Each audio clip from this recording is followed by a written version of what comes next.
Hello everyone, welcome to Sundarban education hub. তো guys, তোমাদের upcoming WP constable, KP constable সহ রাজ্যের গুরুত্বপূর্ণ চাকরির পরীক্ষার কথা মাথায় রেখে আমার এই চ্যানেলে প্রতিনিয়ত তোমাদের অঙ্কের ক্লাসগুলো দিচ্ছিলাম। বাট বেশ কিছুদিন ক্লাস দেওয়া হয়নি, ক্লাস বন্ধ ছিল, কারণ আমার ডিপার্টমেন্টাল একটা এক্সাম ছিল। তো সেই এক্সামের কারণে নিজেই পড়ছিলাম, তো তোমাদের ক্লাস দিতে পারিনি। তো এবার থেকে কন্টিনিউয়াসলি তোমাদের ক্লাস দেবো। তো তোমরা যারা আমার ক্লাসগুলো দেখছিলে অবশ্যই ক্লাসগুলো প্রথম থেকে শেষ পর্যন্ত দেখবে। আশা করি এখান থেকে তোমরা অনেক হেল্প পাবে। তো ফার্স্ট প্রশ্নটি কি বলছে দেখো, এটা আমি লসাগু থেকে নিয়ে এসেছি। তো এই টাইপের লসাগু কিন্তু বর্তমানে পরীক্ষায় আসছে। দেখো এখানে বলছে x square minus 8x plus 15 এবং x square minus 5x plus 6 এর লসাগু নির্ণয় করো। তো দেখো আমরা এই রকম যে একটা বীজগাণিতিক রাশিমালা দেখতে পাচ্ছি, এটাকে উৎপাদকে বিশ্লেষণ করা শিখেছি সেই ক্লাস 7, 8, 9-এ এই টাইপের অঙ্ক কিন্তু তোমরা অনেকেই করেছো। তো এটাকে কিভাবে উৎপাদকে বিশ্লেষণ করবে, দেখো এখানে আছে 8 আর এখানে আছে 15। প্রথমে আমরা এই যে বীজগাণিতিক রাশিমালা, এটার আমরা কি করব, উৎপাদকে বিশ্লেষণ করে নেব। তো আমাদের এমন দুটো সংখ্যা নিতে হবে যাদের যোগ করলে কত পাবে, 8 পাবে, আর গুণ করলে কত পাবে, 15। তো সেই সংখ্যাগুলো কেমন হতে পারে দেখো, 5 হতে পারে আর 3 হতে পারে। তো 5 আর 3 যোগ করলে 8 হয়, আর 3 5 15। তার মানে এখানে মাইনাস আছে, তার মানে আমরা কি করব, মাইনাসে নেব সংখ্যা, -5 -3। তাহলে এটার উৎপাদকে বিশ্লেষণ করে তোমরা পাবে x-5 আর x-3। এবারে দেখো এখানে আছে x square minus 5x plus 6। তো আমরা এমন দুটো সংখ্যা নেব যাদের যোগ করলে কত হবে, 5 হবে, আর গুণ করলে 6 হবে। তাহলে সেই সংখ্যা দুটো দেখো কি কি হয়, 3 হয় আর হয় 2। 3 দুগুণে 6 আর 3 আর 2 যোগ করলে 5 হয়। বাট এখানে 5xের সামনে কি সংখ্যা আছে, মাইনাস আছে, সরি চিহ্ন আছে মাইনাস। তো আমরা এখানে 3-এর আগে মাইনাস নেব, 2-এর আগে মাইনাস নেব। তো এই যে বীজগাণিতিক রাশিমালা x square minus 5x plus 6 এর উৎপাদকে বিশ্লেষণ করলে তোমরা কি পাবে, x-3 আর পাবে x-2। তাহলে আমরা দুটো বীজগাণিতিক রাশিমালার উৎপাদকে বিশ্লেষণ করে একটা পেলাম x-5 x-3, আর একটা কী পেলাম, x-3 x-2। এখন আমাদের লসাগু নির্ণয় করতে হবে। তো লসাগু নির্ণয় করতে গেলে আমরা দেখো উভয়ের মধ্যে কমন কী আছে, x-3। তো এখানে x-3 আছে, এখানে x-3, তো সেটা নিয়ে নেব। আর যেগুলো কমন নেই সেগুলো নিয়ে নেব। তাহলে x-3 নেব, x-2 নেব, x-5। গসাগু হলে কিন্তু আমাদের শুধু কমনটা নিতে হতো, উভয়ের মধ্যে যেটা কমন সেটাই আমাদের কিন্তু উত্তর আসতো। বাট লসাগু বলেছে, তার মানে কি আমরা কমনটাও নেব, বাদ বাকি যেগুলো আছে সেগুলো সবটাই নেব। তো এটাই কিন্তু আমাদের উত্তর বেরিয়ে আসবে। তার মানে কী হবে দেখো, অপশান এই যে দেখতে পাচ্ছ, x-3 x-2 x-5, this is the right answer. আশা করি তোমরা বুঝতে পেরেছো। এখানে জাস্ট তোমাদের কি করতে হবে, উৎপাদকে বিশ্লেষণ করতে হবে, করলে তোমাদের কিন্তু উত্তর বেরিয়ে আসবে। এটা দেখে অনেকেই কিন্তু প্রাথমিক অবস্থায় যারা প্র্যাকটিস করে যাবে না তারা কিন্তু ঘাবড়ে যাবে যে এই টাইপের লসাগু কোনো দিন হয়, কিন্তু এই টাইপের লসাগু কিন্তু খুবই ইজি। আশা করি বুঝতে পারলে। পরের একটা অঙ্ক তোমরা নিজেরাই চেষ্টা করবে, না পারলে আমি তো এখানে করিয়ে দেবো, সমস্যা নেই। তো দেখো অঙ্কটা একবার দেখবে, দেখে নিজেরা চেষ্টা করবে। এখানে কি বলছে দেখো, যদি x square plus 5x plus 6 এবং x square plus 8x plus 15 এর গসাগু এক্স প্লাস কে হয়, তবে কে এর মান নির্ণয় করতে হবে। তো আমরা কি করব দেখো, এই যে দুটো বীজগাণিতিক রাশিমালা দেওয়া আছে, এটা আর এটা, এদের উৎপাদকে বিশ্লেষণ করে নেব, করে এখান থেকে গসাগুটা বের করব, করে এই যে এক্স প্লাস কে আছে তার সাথে ইকুয়াল করে দিলে কিন্তু আমাদের কে এর মান বেরিয়ে আসবে। তো এটার উৎপাদকে বিশ্লেষণ করতে গেলে দেখো এখানে কি আছে, 5x। তার মানে আমাদের এমন দুটো সংখ্যা নিতে হবে যাদের যোগ করলে 5 পাবে আর গুণ করলে কী পাবে, 6 পাবে। তো সেই দুটো সংখ্যা কি হতে পারে দেখো, 3 হতে পারে আর একটা 2 হতে পারে। 3 আর 2 5, 3 দুগুণে 6। তার মানে এই যে বীজগাণিতিক রাশিমালা, এটার উৎপাদকে বিশ্লেষণ করলে পাবে x+3 আর পাবে হচ্ছে x+2। খুবই ইজি এই বীজগাণিতিক রাশিমালা। দেখো এটাও খুব ইজি, এখানে 5 হবে আর 3 হবে। তার মানে এটার উৎপাদকে বিশ্লেষণ করলে পাবে x+5 আর x+3। দেখো গসাগু উভয়ের ভিতরে কমন কি আছে, x+3। তাহলে এটাই হচ্ছে এই দুটো বীজগাণিতিক রাশিমালার গসাগু, x+3 হচ্ছে এদের গসাগু। তো x+3 কার সাথে ইকুয়াল হবে, এই যে x+k দেওয়া আছে এর সাথে ইকুয়াল হবে। এখন উভয় পক্ষ থেকে এক্স এক্স ক্যান্সেল হয়ে গেল, কে এর মান কত 3, option B is the right answer. আশা করি তোমাদের বোঝাতে পেরেছি।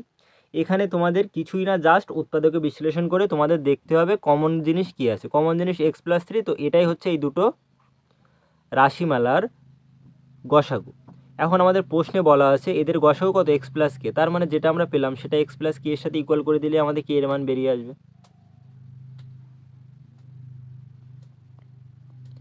পরবর্তী প্রশ্ন দেখো, দেখো যে অঙ্কগুলো করাচ্ছি এই টাইপের অঙ্ক তোমাদের এসএসসি এমটিএস পরীক্ষায় এসছে, রেলওয়ে এনটিপিসি পরীক্ষায় এসছে।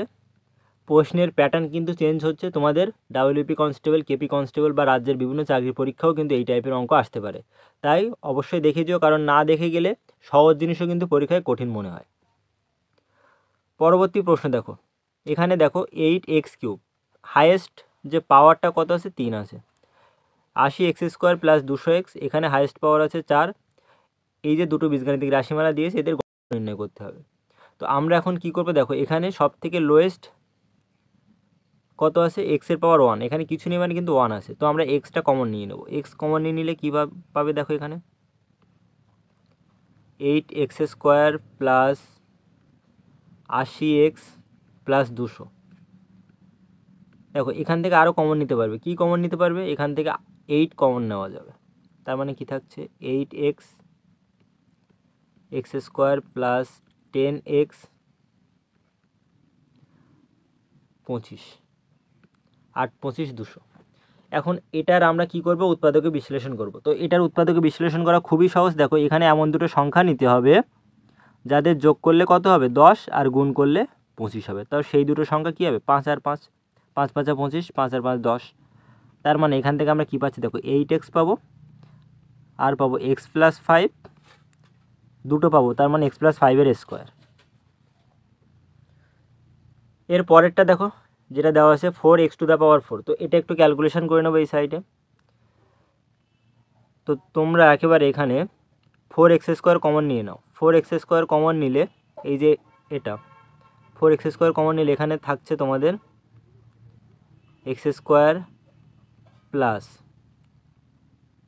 4x - 5।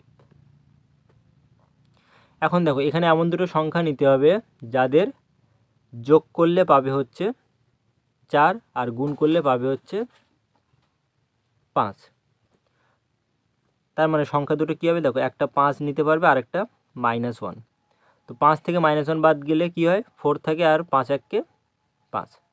তার মানে এটা আমরা কি লিখতে পারি, দেখো 4x² x + 5 x - 1 বলেছে লসাগু নির্ণয় করতে। তো এখানে লসাগু নির্ণয় করতে গেলে তোমাদের হাইয়েস্ট ভ্যালু চেক করতে হবে। তো এখানে দেখো এই যে 8 আছে, 8কে কিন্তু তুমি 8 দিয়েও ভাগ করতে পারবে, আবার 8কে 4 দিয়েও ভাগ করতে পারবে। তার মানে এখান থেকে আমাদের 8টাই রাখতে হবে, 8 নিয়ে নিলাম। এখানে আছে x, এখানে আছে x², সবসময় বড় ভ্যালুটা নিতে হবে লসাগুর ক্ষেত্রে, তাহলে x² নিয়ে নাও। এরপরে দেখো এখানে x+5 আছে, এখানে x+5 তার হোল স্কোয়ার, তাহলে আমরা সবসময় বড়টা নেব, তাহলে x+5 তার হোল স্কোয়ার নিয়ে নেব। আর যেটা আছে কি x - 1 সেটাও নেব। তাহলে লসাগু কী হবে 8x² x+5 তার হোল স্কোয়ার x - 1, এটাই কিন্তু রাইট অ্যান্সার হয়ে যাবে। Option A is the right answer. এখানে এই যে x+5 এই যে 2টা দেখতে পাচ্ছেন এটা কিন্তু এর পাওয়ারে চলে আসবে। তাহলে option A is the right answer. সবসময় মনে রাখবে হায়েস্ট ভ্যালুটা, লসাগুর ক্ষেত্রে সবসময় হায়েস্ট ভ্যালু নিতে হবে। এখানে 4 আর 8-এর ভিতরে বড়কে 8, তাহলে 8 নিয়ে নেব।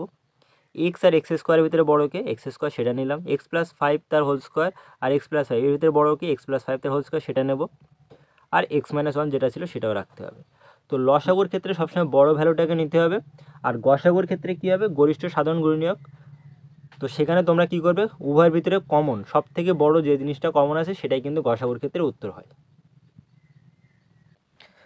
পরের অঙ্কটি কি বলছে দেখো, দুটি সংখ্যার লসাগু এবং সংখ্যা দুটির যোগফলের অনুপাত 12:7, তাদের গসাগু 4 হলে সংখ্যা দুটির গুণফল কত। যখন গসাগু 4 তখন সংখ্যা দুটি কীভাবে ধরে নেবে, ধরি একটি সংখ্যা কী হবে 4a, অপর সংখ্যা 4b। এই যে এ আর বি হচ্ছে কোপ্রাইম মানে পরস্পর মৌলিক। তার মানে কি এদের ভিতরে সাধারণ উৎপাদক বা সাধারণ গুণনীয়ক বা কমন ফ্যাক্টর সেটা কী হবে 1 হবে। যেমন দেখো 2 আর 3 এরা কিন্তু পরস্পর মৌলিক। কেন মৌলিক? এদের ভিতরে সাধারণ গুণনীয়ক বা উৎপাদক বা কমন ফ্যাক্টর যেটাই বলো সেটা কত 1। যেমন 2কে আমরা কি লিখতে পারি 1 × 2, 3কে আমরা কীভাবে লিখতে পারি 1 × 3। তার মানে এই 2 আর 3 এদের ভিতরে কমন ফ্যাক্টর কত 1। তার মানে 2 আর 3 কি পরস্পর মৌলিক। তো আমরা যে সংখ্যাটা ধরলাম 4a 4b, যেখানে এ আর বি কি পরস্পর মৌলিক। এখন দেখো বলছে কি সংখ্যা দুটি যোগফলের অনুপাত কত 7। তার মানে সংখ্যা দুটি আমরা যোগ করলে 4a আর 4b যদি যোগ করি তার মানে 4টা কমন নিয়ে নিলে কী পাবে 4 × a + b, এটাই পাবে। কারণ দেখো 4a + 4b উভয়ের ভিতরে কমন কি 4 কমন নিলে কী হবে 4 × a + b। লসাগু আমাদের বের করতে হবে। তো আমরা একটা ফর্মুলা সবাই জানি, সংখ্যা দুটির গুণফল = লসাগু গুণ গসাগু। তার মানে এখান থেকে আমাদের লসাগু বের করতে হলে আমরা কী পাবো লসাগু = গুণফল মানে সংখ্যা দুটির গুণফল বাই হচ্ছে গসাগু। তো সংখ্যা দুটির গুণ করলে আমরা কী পাবো দেখো সংখ্যা দুটি কি 4a আর 4b। তো 4a × 4b গসাগু কত 4, নিচে 4। তো 4 কেটে গেল, কী পাবে লসাগু 4ab। এখন আমাদের প্রশ্নে বলেছে লসাগু আর সংখ্যা দুটির যোগফলের অনুপাত দেওয়া আছে। তার মানে আমরা লিখে ফেললাম লসাগু 4ab / 4a + b, এদের অনুপাত কত 12/7। তো 4 কেটে গেল, এবি মানে কত এবি হচ্ছে 12 + a + b হচ্ছে 7 . তো এখান থেকে তুমি যদি a এর ভ্যালুটা বার করো বা b এর ভ্যালু যেটাই হোক, তো b = কি লিখতে পারবে 7 - a। এখন এইখানে তুমি b এর জায়গায় এই জায়গায় তুমি কি বসাতে পারবে b = 7 - a পেয়েছি। তার মানে তুমি এখানে a × 7 - a = কত হবে 12। তো এখান থেকে তুমি মিডল ফ্যাক্টর করলে, যেটাকে উৎপাদকে বিশ্লেষণও বলতে পারো, করলে কী পাবে a এর ভ্যালু পেয়ে যাবে। তো আমি বোর্ডটা একটু ক্লিয়ার করি, আগে কিন্তু আমরা উৎপাদকে বিশ্লেষণ করে এসেছি, তো সেই টাইপেরই করব, কোনো চিন্তা করার দরকার নেই। দেখো এখন আমরা এখান থেকে ক্যালকুলেশনটা করব a × 7 - a = 12।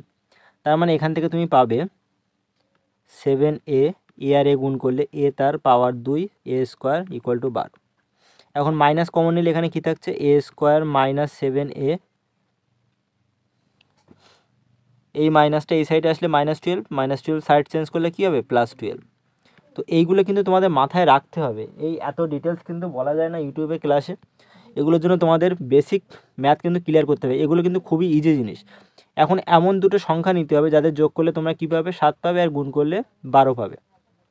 তো সেই সংখ্যা দুটো কী হতে পারে 4 আর 3। দেখো 4 আর 3 যোগ করলে 7 আর 3 × 4 = 12। তো এখানে যেহেতু মাইনাস আছে তার মানে তুমি কী করবে -4 আর -3 নিয়ে নেবে। তো এটাকে উৎপাদকে বিশ্লেষণ করলে তোমরা আলটিমেটলি পাবে a - 4 আর a - 3, এই দুটো পাবে। তো a এর ভ্যালু একটা কী হবে a এর ভ্যালু 4 হবে, অথবা a এর ভ্যালু কত হতে পারে 3 হতে পারে। ঠিক আছে, এখন দেখো আমরা কি পেয়েছিলাম ab = 12 পেয়েছিলাম। তো এখানে যদি তোমরা a এর ভ্যালু 4 রাখো তাহলে b = কত হচ্ছে 3 পাবে, আর a এর ভ্যালু 3 রাখলে b = 4 পাবে। তো এবারে দেখো আমাদের বলেছে সংখ্যা দুটির গুণফল কত হবে। তো আমরা একটু চেক করে দেখি, এখানে 4a আর 4b আছে, তো সংখ্যা দুটো গুণ করলে তোমরা পাবে 16ab।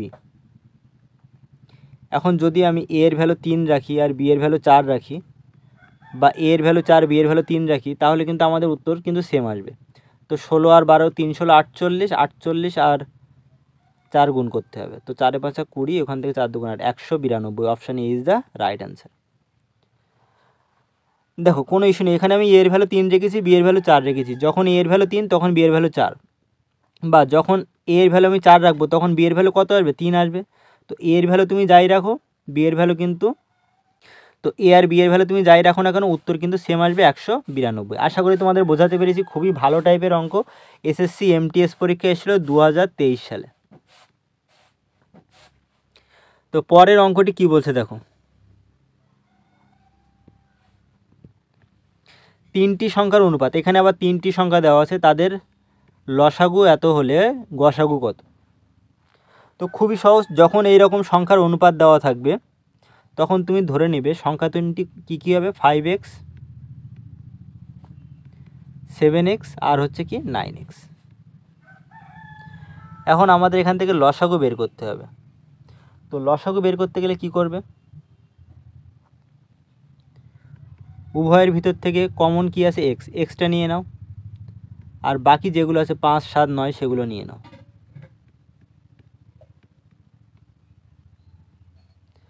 আর গসাগু কী হয় বলো তো, গসাগু হয় উভয়ের ভিতরে যেটা কমন আছে সেটাই কিন্তু গসাগু। তো উভয়ের ভিতরে কমন কি আছে এক্স, তাহলে এদের গসাগু কত হবে এক্স হবে, আর এটা হচ্ছে লসাগু।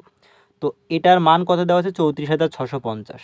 তার মানে এখান থেকে আমরা লিখতে পারি এক্স ইকুয়াল টু 34,650, এটাকে ভাগ করব কি দিয়ে, 5 × 7 × 9 দিয়ে। এখন এটাকে তুমি 5 দিয়ে কাটতে পারবে, 5 6 30, 5 9 45, 3 5 15 0। দেখো এটাকে তুমি 9 দিয়ে কাটতে পারবে, 9 দিয়ে ডিভিজিবিলিটি রুল চেক করার, বিভাজ্যতা নিয়ম চেক করার নিয়ম কি, সবগুলো ডিজিট যোগ করে যদি 9 দিয়ে ভাগ যায় তাহলে সেটা কি হবে, 9 দিয়ে ভাগ যাবে পুরো সংখ্যাটা। তো 9 হচ্ছে 15 আর 3 18, তো 18 তো 9 দিয়ে ভাগ যায়, তার মানে এটা 9 দিয়ে যাবে। কত হচ্ছে দেখো, 7 9 63, 7 9 63 0, 7 11 77, 110। এক্সের ভ্যালু কত বেরোলো 110। আর আমাদের গসাগু কত, গসাগু হচ্ছে এক্স, তার মানে এখানে আমাদের উত্তর কী চলে আসবে, option C is the right answer. আশা করি বুঝতে পেরেছো। দেখো খুবই সহজ একটা অঙ্ক, বাট এই টাইপের অঙ্ক যদি এক্সামে আসে ম্যাক্সিমাম ছেলে মেয়ে ভুল করে আসবে। এখান থেকে সংখ্যা তিনটি অনুপাত দেওয়া আছে, আমরা ধরে নিলাম সংখ্যাগুলো হচ্ছে 5x 7x 9x। এখন 5x 7x আর 9x এর লসাগু কী হবে, উভয়ের ভিতরে কমন যেটা আছে সেটা আমরা নেব, আর বাদ বাকি যেগুলো কমন নেই সেগুলো আমাদের নিতে হবে। গসাগু বের করতে গেলে আমাদের কী করতে হবে, গসাগু মানে উভয়ের ভিতরে যেটা কমন সেটা আমাদের নিতে হবে। তো গসাগু উভয়ের ভিতরে কমন কী পাচ্ছ, এক্স পাচ্ছ, তো এক্স হচ্ছে তোমাদের গসাগু। এখন এই যে লসাগুটা পেলাম এর ভ্যালু কত 34,650, তো এখান থেকে এক্সের ভ্যালু বেরিয়ে যাবে, আর এক্সের ভ্যালু বেরিয়ে যাওয়া মানে কি আমাদের গসাগু বেরিয়ে গেল।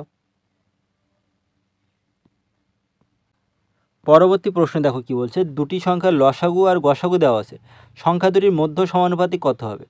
দেখো লসাগু আর গসাগু যখন দেওয়া থাকে তখন সংখ্যা দুটির গুণফল কি হয়, লসাগু গুণ গসাগু, তার মানে 8 × 2, তার মানে কত হচ্ছে 16। এবার সংখ্যা দুটির মধ্য সমানুপাতিক বের করতে গেলে তোমাদের কি করতে হবে, জাস্ট কি করবে, যে গুণফলটা পেয়েছো সেটার কি করো বর্গমূল করে দাও। তো 16 বর্গমূল করে দিলে কী পাবে 4, তার মানে সংখ্যা দুটির মধ্য সমানুপাতিক কত, option B is the right answer, 4 হয়ে যাবে।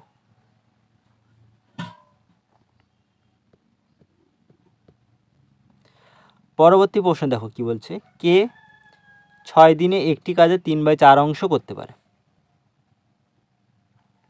যে একই কাজে 2/5 অংশ 4 দিনে করতে পারে, তারা একসাথে কাজ করলে কত দিনে কাজটি সম্পূর্ণ হবে।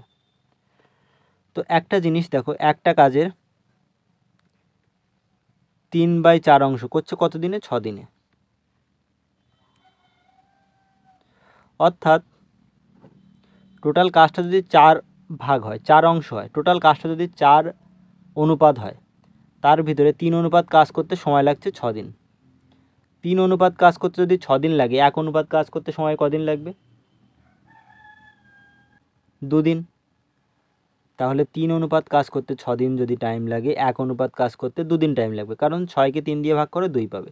তার মানে 4 অনুপাত কাজ করতে কত টাইম লাগবে, 8 দিন টাইম লাগবে। আশা করি বুঝতে পেরেছো। অর্থাৎ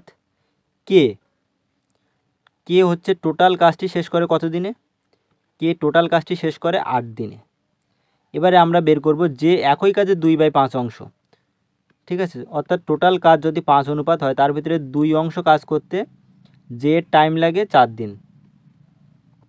তাহলে এই যে 5 কাজ করতে টাইম লাগবে কত, 2 কাজ করতে 4 দিন লাগলে 1 2 দিন, তাহলে 5 2 10 দিন টাইম লাগবে।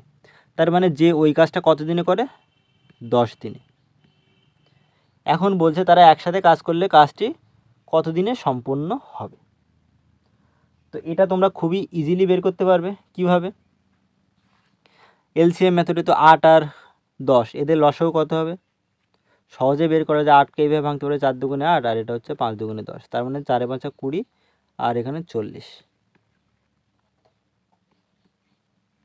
কত হচ্ছে 5:4। তাহলে কে একদিনে 5 অনুপাত কাজ করে, যে একদিনে 4 অনুপাত কাজ করে। তাহলে তারা একত্রে একদিনে কয় অনুপাত কাজ করবে, 9 অনুপাত কাজ। টোটাল কাজ হচ্ছে 40 অনুপাত। তো এই 40 অনুপাত কাজ করতে তারা কতদিন সময় নেবে? 40কে 9 দিয়ে ভাগ করো, কারণ একদিনে তারা একত্রে 9 অনুপাত কাজ করে। তাহলে 40 অনুপাত কাজ করবে, 40 ভাগ 9, তার মানে এখান থেকে 4 9 36, 4 পূর্ণ 4/9 দিন। Option A is the right answer. আশা করি বুঝতে পেরেছো।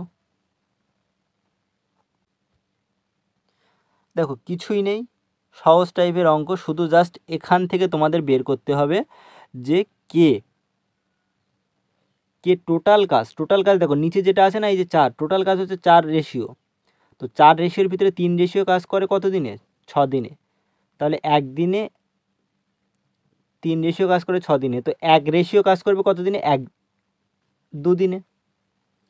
3 রেশিও কাজ যদি 6 দিনে করে, তাহলে 1 রেশিও মানে 1 অনুপাত কাজ করবে 2 দিনে। টোটাল কাজ হচ্ছে 4 অনুপাত, তাহলে 4 অনুপাত কাজ করবে কত দিনে? 8 দিনে। তাহলে কে 8 দিনে ওই কাজটা করতে পারে? এরপরে যে দেখো 2 অনুপাত কাজ করে 4 দিনে। তো 2 অনুপাত কাজ যদি 4 দিনে করে, তাহলে 1 অনুপাত কাজ করে কত দিনে? 2 দিনে। তো 1 অনুপাত 2 দিনে করলে 5 অনুপাত 5 দুগুণে 10 দিনে করবে, অর্থাৎ যে 10 দিনে কাজটা শেষ করে। তো এখান থেকে আমরা পেয়ে গেলাম কে কতদিন টাইম নিচ্ছে। তো এখান থেকে যদি তুমি লসাগু করো 8 আর 10-এ, তো মোট কাজ পাবে টোটাল ওয়ার্ক। তো টোটাল ওয়ার্ক হচ্ছে 40 অনুপাত। কে একদিনে 5 অনুপাত কাজ করে, যে একদিনে 4 অনুপাত। তো দুজন একত্রে 9 অনুপাত কাজ করে। তো 40 অনুপাত কাজ করতে সময় লাগবে 4 পূর্ণ 4/9 দিন। আশা করি তোমাদের বোঝাতে পেরেছি। খুবই কিন্তু ভালো টাইপের অঙ্ক। পরের প্রশ্নে দেখো কী বলছে, কে 35 দিনে একটি কাজের 87.5% করতে পারে, যে একই কাজের 65% 23.4 দিনে করে। তারা একসাথে কাজ করলে একদিনে সম্পূর্ণ কাজের কত অংশ করতে পারবে? দেখো যখন বলবে একদিনে সম্পূর্ণ কাজের কত অংশ করবে, অর্থাৎ এক্ষুনি আমরা যেটা করলাম যে তারা একসাথে যদি কাজ করে তাহলে কত দিনে কাজ শেষ করবে, তো সেইটা বের করে জাস্ট উল্টে দিলে, মনে করো তারা যদি একসাথে কাজ করে 6/11 দিনে কাজ শেষ করে, তাহলে একদিনে তারা কত কাজ করবে? জাস্ট এটার উল্টোটা হবে 11/6। তো একদিনে তারা 11/6 এত অংশ কাজ করবে। দেখো আমি অঙ্কটা করালে কিন্তু বিষয়টা আরও ক্লিয়ার হয়ে যাবে। তো 87.5%, তো তোমাদের কিন্তু দেখা মাত্রই কিন্তু এটার ফ্র্যাকশান ভ্যালু বের করা শিখতে হবে, ঠিক আছে? তো 87.5%-এর ভগ্নাংশ কত হবে? 7/8। 7/8।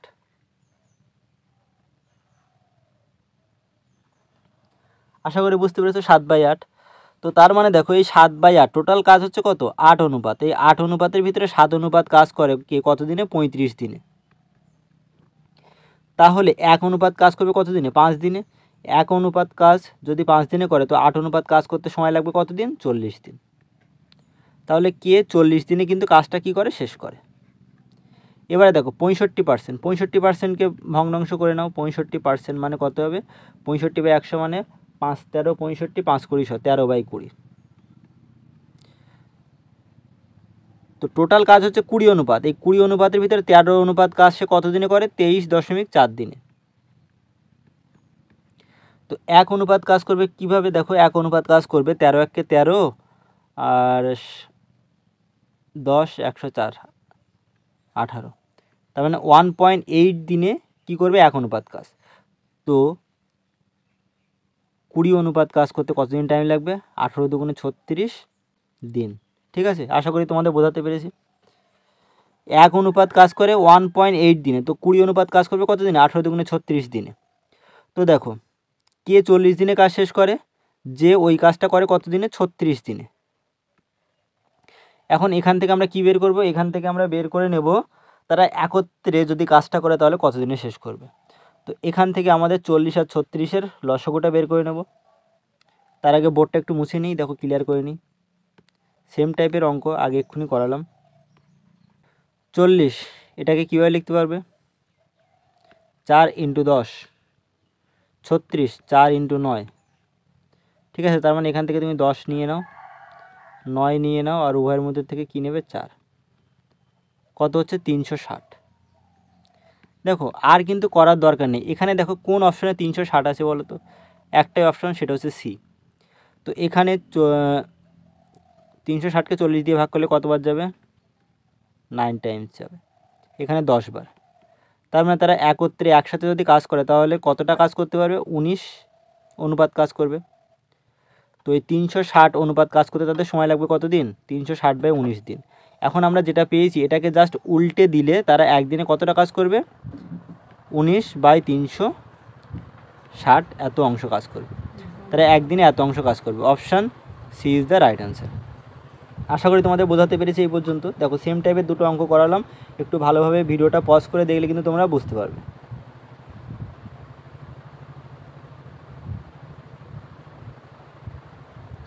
পরবর্তী প্রশ্ন দেখো, এই টাইপের অনেকগুলো অঙ্ক তোমাদের আমি করিয়ে দিয়েছি। বার্ষিক 10% হারে 2 বছরের জন্য 400 টাকা চক্রবৃদ্ধি সুদ আর সরল সুদের পার্থক্য নির্ণয় করো। তো এটা তোমরা সূত্র দিয়েও করতে পারো, রেশিও মেথড দিয়েও করতে পারো। দেখো 2 বছরে 10% হারে এসআই কত হবে? এসআই হবে কিন্তু 10 + 10 20%। আর সিআই বের করার ফর্মুলা কি? সেই তোমাদের সাকসেসিভ পার্সেন্টেজের যে ফর্মুলাটা ছিল x + y + xy/100, এই ফর্মুলা তোমরা ইউজ করতে পারো।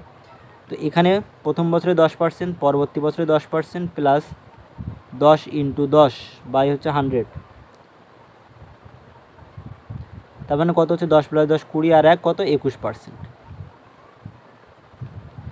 তাহলে এখানে জটিল সুদ আর সরল সুদের পার্থক্য কত? 1%। পার্থক্য কত? 1%।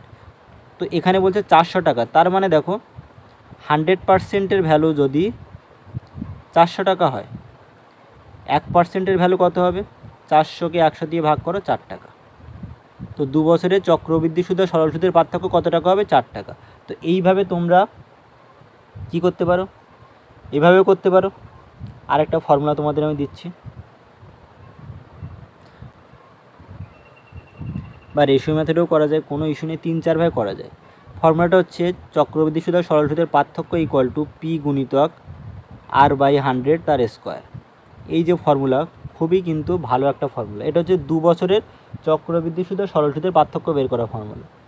তো এখানে আমাদের ডিফারেন্সটা বের করতে হবে। তো আসল কত দেওয়া আছে? 400। রেট অফ ইন্টারেস্ট হচ্ছে 10%। তো আর এর স্কোয়ার, 10-এর স্কোয়ার কত হবে? 100। নিচে 100 তার স্কোয়ার করলে কত পাবে? 100 × 100। তো 100 ক্যান্সেল হলো, 400কে 100 দিয়ে ভাগ করলে কত পাবে? 4 টাকা। তো 2 বছরের চক্রবৃদ্ধি সুদ আর সরল সুদের পার্থক্য কত হলো? 4 টাকা। এখন যদি তোমাদের 3 বছরের বলে দেয়, তার মানে 2 বছরের যেটা পেয়েছো সেটা তো তোমাদের লিখতেই হবে। আমি ক্লিয়ার করে লিখছি। 3 বছরের ক্ষেত্রে চক্রবৃদ্ধি সুদ আর সরল সুদের পার্থক্য বললে ফর্মুলাটা কী দাঁড়াচ্ছে? P × 2 বছরের যে ফর্মুলাটা আমরা পেয়েছি সেটা তো আমাদের লিখতেই হবে, প্লাস তার সাথে আমরা কি করব? 300 + R/100, এটা আমাদের লিখতে হবে। তাহলে এই যে ফর্মুলাটা আমরা পেলাম এটা হচ্ছে কি 3 বছরের চক্রবৃদ্ধি সুদ আর সরল সুদের পার্থক্য বের করার ফর্মুলা। তো এই ফর্মুলা কিন্তু মনে রাখলে তোমরা জাস্ট ইজিলি ক্যালকুলেশন করতে পারবে। কারণ এই টাইপের অঙ্ক আসলে যারা এই নিয়ম জানো না বা ফর্মুলা জানো না, তারা কিন্তু ক্যালকুলেশন করতে করতে তাদের টাইম কিন্তু অনেকটাই নষ্ট হয়ে যাবে। দেখো এখানে বলছে 2000 টাকা 3 বছরের বার্ষিক 10% হারে সরল ও চক্রবৃদ্ধি সুদের পার্থক্য নির্ণয় করো। তো 3 বছরের ক্ষেত্রে পার্থক্য বের করার ফর্মুলা D = মানে ডিফারেন্স মানে হচ্ছে আমি D দিয়ে ডিনোট করলাম, P × R/100 তার স্কোয়ার গুণিতক 300 + R/100। তো P কত? 2000 গুণিতক আর এর স্কোয়ার, আর হচ্ছে 10%, তার মানে আর এর স্কোয়ার করলে 100 পাবে। আর এখানে 100 তার স্কোয়ার করলে দুটো 100 পাবে। 300 + R মানে আর কত? আর হচ্ছে 10%, তার মানে 310 বাই হচ্ছে 100। এই 100 ক্যান্সেল হলো, এখানে দুটো শূন্য ক্যান্সেল হলো, এখানে একটা শূন্য ক্যান্সেল, একটা শূন্য ক্যান্সেল। তার মানে কী পাচ্ছ? দেখো আলটিমেটলি 31 দুগুণে কত? 62, 62 টাকা। তাহলে চক্রবৃদ্ধি সুদ আর সরল সুদের পার্থক্য কত হবে? 62 টাকা। Option B is the right answer. তো এই ফর্মুলাটা জানা থাকলে তোমরা জাস্ট এক লাইনে অঙ্কটা করে আসতে পারবে, জাস্ট এক লাইনে। কিন্তু ফর্মুলা না জানলে ক্যালকুলেশন করতে করতে কিন্তু তোমাদের মাথা খারাপ হয়ে যাবে। পরের প্রশ্ন দেখো কি বলছে, একটি ক্লাবের সদস্যদের বয়সের গড় 30 বছর। পুরুষ সদস্যদের বয়সের গড় 34 বছর, মহিলা সদস্যদের বয়সের গড় 26 বছর, পুরুষ সদস্যদের হার কত, অর্থাৎ কত পার্সেন্ট ওই ক্লাবে পুরুষ সদস্য আছে। তো এটা যদি তোমরা বেসিক নিয়মে করতে চাও তাহলে কি করতে পারবে, একটা জিনিস আছে, এখানে ধরে নাও ওই ক্লাবে আছে পুরুষ সদস্য একজন আর মহিলা সদস্য আছে ওয়াইজন। এটা কিন্তু আমরা বেসিকে আমি তোমাদের জাস্ট দেখাচ্ছি, কিন্তু এই অ্যালিগেশন ইউজ করে করবো, সেকেন্ডে উত্তরটা বেরিয়ে আসবে। তো পুরুষ সদস্যদের বয়সের গড় 34 বছর, তাহলে পুরুষ সদস্যদের বয়সের সমষ্টি কত হবে, 34 ইন্টু এক্স, কারণ পুরুষ সদস্যের সংখ্যা হচ্ছে এক্স। আর মহিলা সদস্যদের বয়সের গড় 26, মহিলা সদস্যের সংখ্যা কত, ওয়াই, তার মানে মহিলা সদস্যদের বয়সের সমষ্টি কত হবে, 26 ইন্টু ওয়াই। দেখো এই দুটো কী করতে হবে, যোগ করবে, করে নিচে এক্স প্লাস ওয়াই করো, সদস্যের সংখ্যা যোগ করো, তাদের বয়সের সমষ্টি যোগ করে সদস্যের সংখ্যা যোগ করলে কীভাবে, যোগ করে কী করতে হবে, ভাগ করতে হবে। পুরুষ সদস্যদের বয়সের সমষ্টি আর মহিলা সদস্যদের বয়সের সমষ্টি যোগ করলাম, করে কি দিয়ে ভাগ করছি, পুরুষ সদস্যের সংখ্যা প্লাস মহিলা সদস্যের সংখ্যা, তাহলে যে গড়টা আমরা পাবো সেই গড়টা কত হবে, 30 বছর। তো এখান থেকে ক্যালকুলেশন করলে তোমরা এক্স আর ওয়াইয়ের ভ্যালুটা পেয়ে যাবে, আর এক্স আর ওয়াইয়ের ভ্যালু পেয়ে গেলে তোমরা এখান থেকে পুরুষ সদস্যদের হার পেয়ে যাবে। দেখো তাও একটি ক্যালকুলেশন করে আমি দেখাচ্ছি, এখান থেকে পাবে 30x, তো 34x থেকে 30x বাদ দিলে থাকছে 4x, আর 30y থেকে 26y বাদ দিলে থাকছে 4y, তার মানে 4 আর 4 কেটে গেল। তো x ইকুয়াল টু ওয়াই, তার মানে দেখো এক্স আর ওয়াই সমান হচ্ছে, তার মানে কি ওই ক্লাবে যত পার্সেন্ট পুরুষ আছে তত পার্সেন্ট মহিলা আছে, তার মানে 50% পুরুষ থাকলে 50% মহিলা আছে। তো উত্তর আমাদের হয়ে যাবে 50% পুরুষ সদস্য আছে। তো এইভাবে করতে পারো। আর একটা কীভাবে করতে পারবে, দেখো